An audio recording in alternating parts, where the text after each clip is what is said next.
Mbele za Bwana. Haleluya. Ni tarehe 1 mwezi wa 7. Acha twende mbele za Bwana tukaitie damu ya Yesu Kristo ambaye unena mema, ikatunenee mema kwenye lango hili la mwezi wa 7 na mwezi wa 7 wote na mwaka wote. Neno ni Efeso sura ile ya 1, nitasoma mstari wa 6 na wa 7. Na usifiwe utukufu wa neema yake ambayo ametuneemesha katika huyo mpendwa, katika yeye huyo kwa damu yake tuna ukombozi wetu, masamaha ya dhambi sawasawa na wingi wa neema yake. Amina. Haleluya. Basi ninaingia kwenye maombi haya.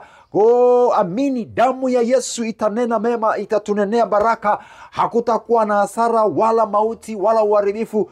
Sasa tunaingia katika hiyo damu ya Yesu Kristo. Lolote lilotengenezwa kinyume katika mwezi huu tunalivuruga, tutalipangua kwa damu ya Yesu, kwa damu ya Yesu. Baba, katika jina la Yesu nakushukuru. Naiomba damu yako ikanene mema mwezi wote. Asante kwa ajili ya lango la mwezi wa 7, tarehe 1 mwezi wa 7. Tunakushukuru kwa neema yako, tunakushukuru. Asante Baba, asante Yesu, asante Mwokozi. Nami naiomba damu yako sasa ikanene, ikatunene mema. Damu yako ikatutetee, damu ya Yesu ikafanye vita, damu ya Yesu ikapangue mauti na ajali na hasara na maharibifu yaliyotengenezwa. Damu ya Yesu ikakutetee mpendwa, damu ya Yesu ikanene mema kwenye lango lote la mwezi wa 7. Baba, asante kwa sababu umetupatia damu yako ambayo inauisha, inatupatia ukombozi, inatuondolea vifungo na dhambi na uovu. Asante Yesu kwa damu yako. Damu yako ikanene mema mwezi wote wa 7. Siku zote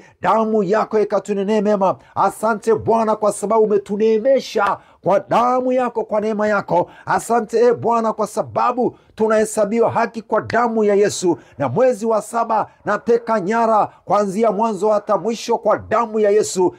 Bwana, nguvu zako zikawe nasi na watoto wako hawa wakajazwe nguvu. Bwana akupe ushindi na nguvu. Damu ya Yesu kunene mema kinyume cha mabaya yote, kinyume cha mauti, kinyume cha magonjwa, kinyume cha hasara na uharibifu. Damu ya Yesu kutetee, na nenda ukiitia damu ya Yesu wakati wote, na Bwana Yesu akuwezeshe kwa uweza wake, katika jina la Yesu Kristo. Ubarikiwe. Amen.